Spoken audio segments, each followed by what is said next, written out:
हमारे प्रदेश के अनेक किसान भाई खुले क्षेत्र में टमाटर की खेती करते हैं, जिसकी वजह से फसल में कीट और रोगों का प्रकोप तो अधिक रहता है ही, साथ ही साथ उत्पादन भी बहुत कम मिलता है। और इसी बात को ध्यान में रखते हुए टमाटर की खेती पॉली हाउस में करना लाभकारी है।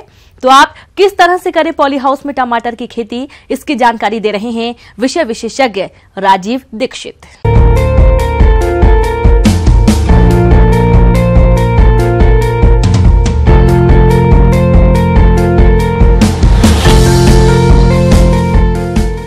ये फसल हमने मिड अगस्त में लगवाई है। उस हिसाब से ये करीब 2.5 महीने के आसपास की क्रॉप है। और इसका जो प्रबंधन हम कर रहे हैं पॉली हाउस में, यहाँ जो खेती हो रही है उसमें आप देख रहे होंगे कि ये जो वैरायटी है ये इनडिटर्मिनेट वैरायटी है। जितनी भी पॉली हाउस या नेट हाउस में लगाई जाने वाली वैरायटी रहती है, अनिर्धारित किस्मों की वैरायटी जो है अपन उसका चूज़ करते हैं। और हमारे पीछे जो क्रॉप अपनी टमाटर की लगी हुई है ये युवराज वैरायटी है टमाटर की। इसकी हाइट जो है करीब 10 फीट तक के जाएगी। और इसका जो अपन देख रहे होंगे अपने क्लैंप जो हमने लगाया हुआ है, ये क्लैंप लगाने का एक रहता है कि आपके कमर तक की हाइट जो है, एटलीस्ट हम मान के चलते हैं कि 3 से 4 फीट के नीचे की हाइट जो है उसको हम वहाँ की ब्रांचेस जो है उसको अलग कर देते हैं। इसके बाद से यहाँ क्लैंप लगाना इसको स्टार्ट किया जाता है। जिस समय इस हाइट का यदि प्लांट हो जाता है, इसके बाद इसकी प्रूनिंग जो है वो चालू की जाती है। सिंगल स्टेम जो है वो मेंटेन करते हैं इसमें। किसान भाइयों, पॉली हाउस में लगी टमाटर की फसल से अच्छा उत्पादन मिले, इसके लिए आप फसल में उर्वरक प्रबंधन करते हुए सिंचाई और खरपतवार नियंत्रण कैसे करें, इसकी जानकारी कुछ इस प्रकार से है। अपन यहाँ पे देख रहे हैं कि करीब करीब पौधे से पौधे की जो दूरी है वो 2.5 फीट के आसपास की है। और जो मांदे से मांदे की दूरी है वो 1 मीटर की है। खरपतवार प्रबंधन के लिए सर, क्योंकि हमने मल्चिंग से क्रॉप को लगाया हुआ है, इसलिए हमको खरपतवार प्रबंधन की कोई समस्या यहाँ नहीं गई है। उर्वरक प्रबंधन के लिए सर मेरी किसान भाइयों की सलाह ये रहेगी कि शुरू में स्टार्टिंग जो फेज़ रहता है उसमें हमने इसको 19-19-19 दिया हुआ है। जिस समय हमको थोड़ा सा आवश्यकता रहती है कि नाइट्रोजन की जो भरपाई है वो हम इसको कर पाएँ, ताकि क्रॉप का जो वेजिटेटिव फेज़ है वो फेज़ पूरा हो। स्टार्टिंग में हर एक दिन की आड़ में हम इसमें 19-19 चला रहे थे। बीच में 0-56-34 का भी इसमें हमने फर्टिगेशन किया हुआ है। और अभी जो है ये हर 2 से 3 दिन की आड़ में इसमें फर्टिगेशन की व्यवस्था की गई है। फ्रूटिंग के समय में अब इसको जो है नाइट्रोजन से ज़्यादा जो है फास्फोरस, पोटास और जो माइक्रोन्यूट्रिएंट्स होते हैं, बोरान है, कैल्शियम है, मैग्नीशियम है, इसकी हमको भरपाई करनी पड़ती है। और इसके लिए हम बीच बीच में कुछ माइक्रोन्यूट्रिएंट्स जो है वो थ्रू फर्टिगेशन देते रहते हैं। ये सर क्रॉप की स्टेज अपन जैसे बढ़ते जाती है वैसे वैसे जो डोज है, बोरान है, मैग्नीशियम है या कैल्शियम है, इसका डोज अपन बढ़ाते हैं। और 2 ppm का जो घोल अपन बनाते हैं उस हिसाब से इसका जो है कभी कभी हम फोलियर स्प्रे भी इसमें करवाते हैं। अब जल प्रबंधन में ये है सर, चूँकि हम इसको फर्टिगेशन के थ्रू उर्वरक दे रहे हैं तो इसमें जल प्रबंधन जो है अपने आप हो जाता है। लेकिन जैसे जैसे हम ठंड की ओर आगे बढ़ रहे हैं, हर सप्ताह में एक बार वहाँ इरिगेशन देना चाहिए। और जैसे और गर्मी का दिन आता है, अपने को लगता है कि मौसम शुष्क हो रहा है, तो हर 3 से 4 दिन के आड़ में हमको इरिगेशन करना। किसान भाइयों, अभी आपने पॉली हाउस में लगी टमाटर की फसल में किए जाने वाले प्रबंधनों के बारे में जानकारी हासिल की। अब आइए जानते हैं पॉली हाउस के महत्व और लाभों के बारे में। अपन बेमौसम सब्जी की खेती की बात बार बार करते चले आए हैं, लेकिन उसके लिए जो किसान को व्यवस्था हमको देनी चाहिए, हम वो व्यवस्था बहुत ज़्यादा नहीं दे पाते हैं। प्रोटेक्टेड कल्टीवेशन की बात करें तो ये पूर्णतः बेमौसम खेती की सब्जी जो है उस पर आधारित है। और इसमें किसान भाइयों को यदि इस पॉली हाउस या नेट हाउस में हम फसल लगाते हैं तो फसल का कोई भी फसल का उत्पाद का मूल्य जो है वो तभी उसको मिलता है जब या तो वो सभी जो किसान भाई हैं उनकी फसल निकल रही है उसके 15 दिन पहले निकले या 15 दिन बाद निकले, तभी जो है उत्पाद का मूल्य जो है अच्छा मिल पाता है। और यदि वो प्रोटेक्टेड कल्टीवेशन के अंतर्गत कर रहे हैं तो निश्चित तौर पे उनको ये वाला चीज़ों का ध्यान रखना चाहिए कि हमारा उत्पाद जो है वो कब बाहर आए। और प्रोटेक्टेड कल्टीवेशन में जैसा कि आप देख रहे हैं कि हमारे पास सारी चीज़ की व्यवस्था है कि हम तापमान को मेंटेन कर सकते हैं, हम यहाँ पे मॉइस्चर मेंटेन कर सकते हैं। इसके लिए फॉगर लगे हुए हैं, उसके लिए आपका आप देखें कि नेट लगा हुआ है। जैसे ज़्यादा अपने को लगता है कि टेम्परेचर चाहिए, हम इस नेट को ओपन करते हैं, टेम्परेचर जो है यहाँ पे राइज हो जाता है। हमको टेम्परेचर कम करना है, हम फॉगर चलाते हैं, टेम्परेचर कम हो जाता है। एग्जॉस्ट फैन लगे हुए टेम्परेचर कम करने के लिए। इसके लिए हमको ये है कि हमारे पास यहाँ टेम्परेचर गेज थर्मामीटर वगैरह है, उससे हम देखते रहते हैं कि अपने को कौन सी स्टेज में क्रॉप को कौन सा टेम्परेचर चाहिए है, उस हिसाब से हम इसको मेंटेन करते हैं। हम प्रोटेक्टेड कल्टीवेशन की बात कर रहे हैं क्योंकि हम इसको पॉली हाउस में कर रहे हैं, तो यहाँ पे हमने अभी तक के बहुत ज़्यादा इसमें कीड़े बीमारियों का जो प्रकोप है उसको नहीं झेला हुआ है। और उत्पादन की बात जब अपन करते हैं तो बाहर जो उत्पादन आता है उससे करीब दुगना उत्पादन हम इसके अंदर ले सकते हैं। वैसे तो एक बार बनने के बाद ये है कि ये करीब 8-10 साल के लिए ठीक है, लेकिन जो इसके मतलब जो आपका ऐसा नॉन रिकरिंग आइटम तो ठीक है, जो रिकरिंग आइटम्स आपको वो चेंज करने पड़ेंगे।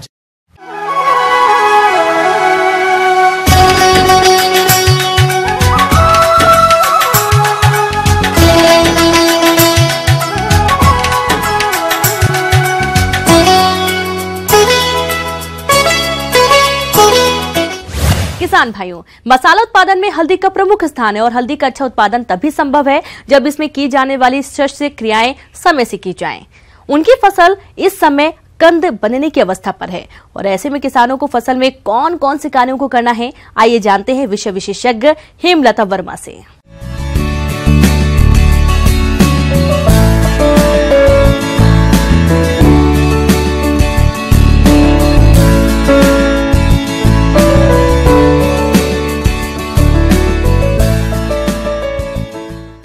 जैसा कि हम जानते हैं कि हल्दी मुख्य रूप से मसालों के रूप में प्रयोग की जाने वाली फसल है। हर घर में, प्रत्येक घर में इसका उपयोग किया जाता है मसाले के रूप में और इसका औषधीय गुण भी है और आजकल तो इसको कॉस्मेटिक के रूप में भी बहुत उपयोग किया जा रहा है। तो इस तरह से हल्दी काफ़ी लाभ की फसल बन गई है। किसान भाई, हम जानते हैं कि हल्दी की फसल को छाया वाले स्थान पर भी उगाया जा सकता है। अगर आपके यहाँ खेत में जगह की कमी है तो आपको फल वृक्षों के बीच में अंतर्वर्ती फसल के रूप में भी इसका उपयोग कर सकते हैं, जिससे हमें किसान भाई दोगुना लाभ ले सकते हैं। हल्दी की फसल को खरपतवारों द्वारा अधिक नुकसान पहुंचाया जाता है और इसलिए आप इनका नियंत्रण कैसे करें, आइए जानते हैं। हम देखते हैं कि हल्दी की फसल में खरपतवारों का भी हमें प्रबंधन करना चाहिए, क्योंकि इससे चौड़ी और सकरी पत्ती वाले खरपतवार पाए जाते हैं। अगर हम उनका प्रबंधन नहीं करेंगे तो हल्दी की गांठ सही तरीके से नहीं मिलेगी। खरपतवार का मुख्य समस्या ये है कि हमारे जो पौधों को हमने खाद उर्वरक दिए हैं उसका अवशोषण खरपतवार भी कर लेते हैं, जिससे कि पूरा लाभ पौधों को नहीं प्राप्त होता हमारे दिए गए उर्वरकों का। अगर हमको समय समय पर निकालते रहेंगे तो हमारे जितने दिए हुए उर्वरक हैं वो पूरे पौधे को प्राप्त होंगे और सीधा सीधा उसका असर हमारे उपज पर पड़ेगा। जब फसल करीब 30 दिन की हो जाए तो एक बार देखें कि उसमें कहीं खरपतवार तो नहीं उग रहे हैं, क्योंकि पौधे की वृद्धि उस समय कम होती है और वो उस समय पौधे की वृद्धि को रोक देते हैं, क्योंकि खरपतवार में ये समस्या है कि वो वृद्धि तेज़ी से करते हैं और हमारे पौधे उतनी तेज़ी से वृद्धि नहीं कर पाते। तो इसलिए हम चाहेंगे कि जब 25-30 दिन की फसल हो जाए तो हमारे खेत का निरीक्षण करें किसान भाई और उसमें उग रहे अवांछित पौधों को निकालकर नष्ट करें, जिससे कि हमारे पौधों को सही प्रकार से धूप, पानी, खाद, उर्वरक मिल सके और पौधों की वृद्धि सही प्रकार से हो। और जब पौधे की गांठ बनना चालू हो जाए उस समय भी खरपतवार को नष्ट करें और उस समय खेत गांठों के ऊपर मिट्टी चढ़ा दें, जिससे कि गांठों पर विकास सही तरीके से हो। हल्दी की फसल से अधिक उत्पादन मिले, इसके लिए आप फसल में संतुलित उर्वरक प्रबंधन करते हुए सिंचाई प्रबंधन किस तरह से करें, इसकी जानकारी कुछ इस प्रकार से है। किसान भाई, जैसा कि हम जानते हैं कि हल्दी की फसल खाद के प्रेमी कही जा सकती है। इसमें खाद उचित मात्रा में देनी चाहिए और इसके लिए हमें 100 किलोग्राम नत्रजन, 60 किलोग्राम फास्फोरस और 100 किलोग्राम पोटास प्रति हेक्टेयर के हिसाब से खेत में उपयोग करना है। नत्रजन की आधी मात्रा, स्फूर और पोटास की पूरी मात्रा बुआई के समय देना है और नत्रजन की बची आधी मात्रा को 60 दिन बाद और कुछ फसल पकते समय देना है। जब हम देखते हैं कि बारिश के समय में हमें सिंचाई देने की आवश्यकता ज़्यादा नहीं होती है, क्योंकि उस समय हमें नेचुरल तरीके से पानी मिल जाता है। अगर हमें पानी की कमी दिख रही है, फसल में हम जाते हैं और देखते हैं कि हमें उसमें पानी की कमी दिख रही है आवश्यकता के अनुसार, तो हम सिंचाई कर सकते हैं। और नवंबर के माह के बाद आपको नियमित रूप से सिंचाई देनी है और जब गांठ बनना चालू हो जाए उसके 1 महीने पहले से हमें सिंचाई को रोक देना है, जिससे कि गांठ सही तरीके से बन जाए। किसान भाई, जैसा कि हम जानते हैं कि आजकल नए नए सिंचाई के तरीके इजाद हो गए हैं, जिसमें ड्रिप और स्प्रिंकलर हैं। पहले हम लोग फ्लड इरिगेशन या बहाव पद्धति से खेतों की सिंचाई करते थे, जिसमें हम देखते थे कि काफ़ी पानी का हमारा नुकसान होता था। स्प्रिंकलर या ड्रिप इरिगेशन से हमें ये फ़ायदा है कि इसमें पानी की कम आवश्यकता होती है और जितना पौधों को पानी की ज़रूरत होती है उतने ही पानी दिया जाता है। अगर हमारे पास ये व्यवस्था है, अगर किसान भाई ये व्यवस्था कर सकते हैं, तो इस तरीके से हम ड्रिप या स्प्रिंकलर विधि से सिंचाई करें तो इससे हमें दोगुना लाभ होगा। हल्दी की फसल को कीट और रोग अत्यधिक हानि पहुंचाते हैं, तो आप इनकी पहचान कर नियंत्रण कैसे करें, आइए जान लेते हैं। जैसा कि हम जानते हैं, हल्दी में काफ़ी सारे कीट और बीमारियों का प्रकोप इस समय देखा जा रहा है। इसमें प्रमुख है तना भेदक। ये कीट हल्दी के तने में घुसकर उसके तने को खोखला करता है, जिससे कि उसके भोज्य पदार्थों का प्रभाव सही तरीके से नहीं हो पाता और उसमें हल्दी की गांठ का निर्माण सही तरीके से नहीं होता, जो हल्दी की गांठ के निर्माण को बाधित करता है। तो इसके लिए हमें किसी सिस्टमेटिक इंसेक्टिसाइड का प्रयोग करना है। इसके लिए बाज़ार में कई तरह की दवाइयाँ उपलब्ध हैं। क्विनोलफॉस जो बाज़ार में मिल जाती है, 2 से 2.5 ml दवा प्रति लीटर के हिसाब से घोल बनाकर इसका छिड़काव करें तो इस इल्ली के प्रकोप से हम बच सकते हैं। अगर इसके बाद भी हमें प्रकोप दिखता है तो 15 दिन बाद दोबारा से इसका छिड़काव करें। और हमने कई बार पाया गया है कि छोटे छोटे कीट पत्तियों पर चिपके हुए होते हैं, जिन्हें थ्रिप्स कहते हैं। ये पत्तियों के पौधों से रस चूसकर उसकी बढ़वार को प्रभावित करते हैं। तो इन कीटों के नियंत्रण के लिए डाइमेथॉयड 2 ml दवा प्रति लीटर के हिसाब से छिड़काव करें तो इस कीट के प्रकोप से हम बच सकते हैं। किसान भाई, जैसे हम देखते हैं हल्दी में कई तरह की बीमारियां भी पाई जाती हैं। अगर हम उनकी रोकथाम समय पर करें तो हम अधिक उपज ले सकते हैं। इसमें प्रमुख बीमारियों में हमारी प्रमुख है प्रकंद एवं जड़ विगलन। इस बीमारी में हम देखते हैं कि हल्दी के कंद में सड़न पैदा हो जाती है और जब हम उखाड़ कर देखते हैं तो कंदों में एक लसलसा पदार्थ निकलता है जो उसके उपज को प्रभावित करता है। तो इस उपज को बढ़ाने के लिए जब हम देखें तो रोग ग्रसित पौधों को उखाड़ के पहले तो हम जलाकर नष्ट करें दूर ले जाकर, और जो स्वस्थ पौधे हैं उनमें ड्रेंचिंग करें। ड्रेंचिंग करने के लिए सिस्टमेटिक फंजीसाइड का उपयोग करें। इसके लिए हम कार्बेंडाजिम का 2 ग्राम प्रति लीटर का घोल बनाकर तनों और जड़ों के पास हमें ज़मीन में देना है। नोजल की सहायता से पौधे के ऊपर छिड़काव नहीं करना है, तो इसको ज़मीन में दें जिससे कि बीमारी आगे ना बढ़े। अब एक हम नई अन्य बीमारी देखते हैं पर्णचित्ती रोग। इसमें भी पत्तों पर हल्के बैंगनी रंग के धब्बे बन जाते हैं और ये बीमारी से पौधे की बढ़वार को फ़र्क पड़ता है और कंदों का निर्माण ठीक से नहीं होता। तो इसके लिए मैंकोजेब इसका 2 ग्राम प्रति लीटर का घोल बनाकर छिड़काव करें। सही तरीके से प्रबंधन करें तो हम हल्दी की अधिक उपज ले सकते हैं और इस उपज करीब 200 से 250 कुंटल कच्ची हल्दी प्राप्त कर सकते हैं।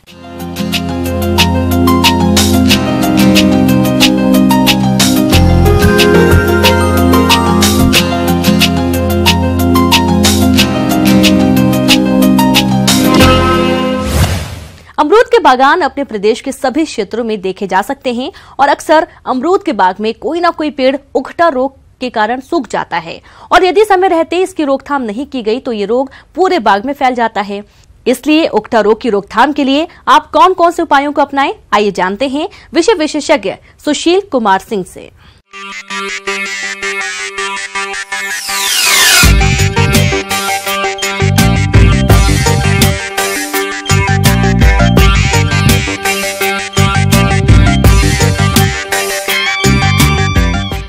अमरूद जो कि एक बहुत ही महत्वपूर्ण फसल है और इसमें एक रोग है उकठा, या जिसको विल्ट कहते हैं। ये फफूंद जनित रोग है और इसकी इतनी बड़ी समस्या है अमरूद उत्पादन में कि ये एक महामारी का रूप ले लिया है। उत्तर भारत में इसका प्रकोप बहुत ज़्यादा बढ़ गया। कहीं कहीं तो 80% पौधे तक विल्ट या उकठा से प्रभावित हैं। किसान भाइयों, आपने देखा कि यह एक सूखा रोग है जिसे विल्ट के नाम से जानते हैं। इस रोग ग्रसित पौधे पर कई प्रकार के लक्षण दिखाई पड़ते हैं जिनकी जानकारी होना आपके लिए बेहद जरूरी है। तो आइए सबसे पहले जान लेते हैं इस रोग के लक्षणों के बारे में। तो इसमें मुख्य रूप से जो लक्षण दिखाई देते हैं, पौधों में पहले पत्तियां हल्की पीली पड़ने लगती हैं, फिर बाद में सूख जाता है और ये भी हो सकता है कि पूरा पौधा ना सूख के एक डाली सूख जाए और एक डाली हरी रहे। इसमें अंततः पूरा पौधा सूख जाएगा। ऐसा लगता है जैसे पानी की कमी हो, लेकिन ये जो फफूंद जनित रोग है यह मुख्य रूप से पानी का शोषण रोक देता है, जिससे पौधे पानी की कमी जैसा दिखाई दे के सूख जाता है। तो इसके बचने के लिए शुरू से लगाने से पहले ही ध्यान देना आवश्यक है। तो जैसे मिट्टी को अगर गड्ढा जो खोद रहे हैं उसको 2 हफ्ता पहले खोद के उसको फार्मलिन से उपचारित कर दें, गड्ढे की मिट्टी को और गड्ढे को, और पॉलीथीन शीट से ढक दें जिससे कि रोगजनक मर जाए। इसके बाद आप जब लगा दिए पौधे तो उसमें मृदा को बाविस्टीन के 0.1% घोल से उपचारित कर दें। और इसके अलावा आप क्या कर सकते हैं किसान भाइयों की इसमें ट्राइकोडर्मा 25 से 50 ग्राम प्रति पौधे के हिसाब से ट्राइकोडर्मा को मिट्टी में मिला के उसके तना और जड़ के चारों तरफ फैला के मिट्टी में मिला दें, जिससे स्वतः जो है रोग कारक फंजाई को नियंत्रित करता रहता है। इसके अलावा किसान भाइयों एक काम और कर सकते हैं कि ये नीम की खली 10 किलोग्राम नीम की खली को लेके उसको पेड़ के चारों तरफ, तने के चारों तरफ और जड़ के एरिया में अच्छे से मिला दें, जिससे कि रोग कारक का नियंत्रण किया जा सके। हमारे जिन किसान भाइयों के अमरूद के बाग में उकठा रोग का प्रकोप देखने में आ रहा है, तो वह रोग ग्रसित टहनियों को काट कर नष्ट कर दें और पौधे के कटे हुए भाग पर बोडोपेस्ट लगा दें। इसके बाद कार्बेंडाजिम 2 ग्राम दवा को प्रति लीटर पानी में घोलकर पौधे की जड़ों के पास ड्रेंचिंग कर दें, जिससे आप इस रोग पर काफी हद तक नियंत्रण पा लेंगे। इन विधियों को अगर अपनाया जाए तो निश्चित तौर से इस रोग को नियंत्रित किया जा सकता है और उत्पादन बढ़ाया जा सकता है।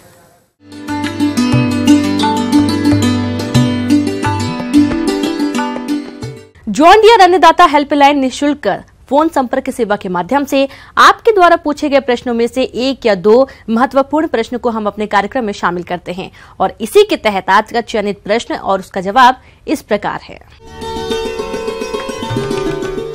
अन्नदाता निःशुल्क फोन संपर्क सेवा के माध्यम से पूछे गए प्रश्नों में से आज हमने जिस प्रश्न को कार्यक्रम में शामिल किया है उसे पूछा है ग्राम अमरोहा, जिला गोरखपुर के कृषक मिथिलेश कुमार ने। यह टमाटर का पाउडर बनाने की तकनीक के बारे में जानकारी चाहते हैं। तो मिथिलेश कुमार जी, आपकी जानकारी के लिए प्रस्तुत है कार्यक्रम का यह अंश।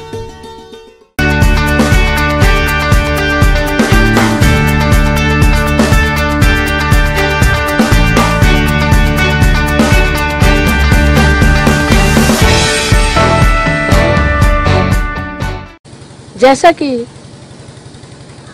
सभी जानते हैं कि हमारे कृषि उत्पाद का 33% भाग नष्ट हो जाता है। उन्हें नष्ट होने से बचाने के लिए अगर हम कुछ सावधानियां बरतें तो हम अपने उत्पाद का संपूर्ण प्रयोग कर सकते हैं। फल व सब्जियों के प्रसंस्करण द्वारा अक्सर देखने में आता है कि अधिकतर सब्जियों की अधिक आवक के कारण उनका बाजार मूल्य कम हो जाता है। तो अगर महिलाएं उसी समय इन सब्जियों को बाजार से कम दामों में खरीदकर उनके सह उत्पाद बना लें, तो वो इन सह उत्पादों को बेचकर अच्छी आमदनी कमा सकती हैं। तो आइए सब्जियों से सह उत्पाद बनाने के बारे में जानकारी लेते हैं। जैसे कि टमाटर, क्या आप टमाटर का पाउडर बना सकते हैं। बहुत ही सरल विधि है। आप स्वस्थ पके हुए टमाटर लें जो कि दाग रहित हों, किसी भी बीमारी से ग्रसित ना हो। इन्हें धुलकर साफ सूती कपड़े से पोंछ लें। साफ सूखी सफेद पॉलीथीन की शीट पर टमाटर को गोल गोल गोलाकार आकार में काटकर कड़ी धूप में सुखाएं। 2 से 3 दिन में यह चिप्स की तरह सूखकर अलग हो जाएगी, शीट से अलग हो जाएगी। आप हाथ से इसका पाउडर बना सकते हैं, मिक्सी में भी इसका पाउडर बना सकते हैं और सूखे साफ किसी भी कांच या प्लास्टिक के जार में संग्रहित करें। बहनों, यह साल भर खराब नहीं होता। 1 किलोग्राम स्वस्थ टमाटर से 100 ग्राम पाउडर हमें मिलता है।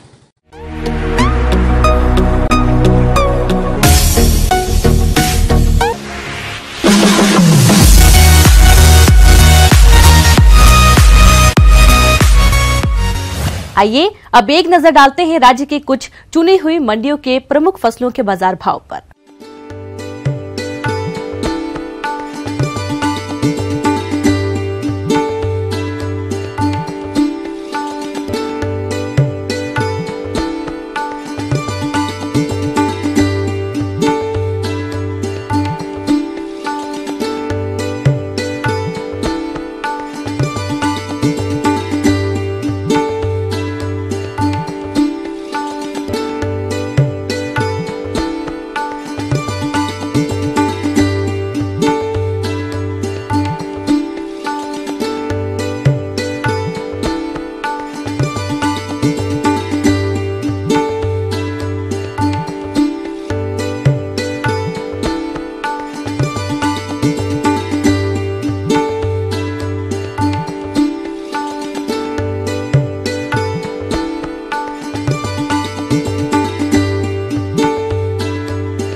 हम यह उम्मीद करते हैं कि आज का कार्यक्रम आप सभी दर्शकों के लिए उपयोगी रहा होगा। किसान भाइयों, अन्नदाता आपकी सेवा के लिए संकल्परत है। कृषि संबंधित समस्या एवं सुझावों के लिए आप हमें इस पते पर संपर्क कर सकते हैं।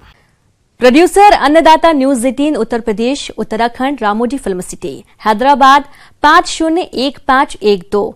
साथ ही आप हमें ईमेल भी कर सकते हैं। हमारा ईमेल है p18annadata@nw18.com और इसके अतिरिक्त आप हमें जॉन डियर निःशुल्क हेल्पलाइन नंबर 180041922155 पर सोमवार से शनिवार सुबह 10 से शाम 4 बजे के बीच संपर्क कर सकते हैं। आइए अब देखते हैं कल दिखाए जाने वाले कार्यक्रम की मुख्य झलकियां।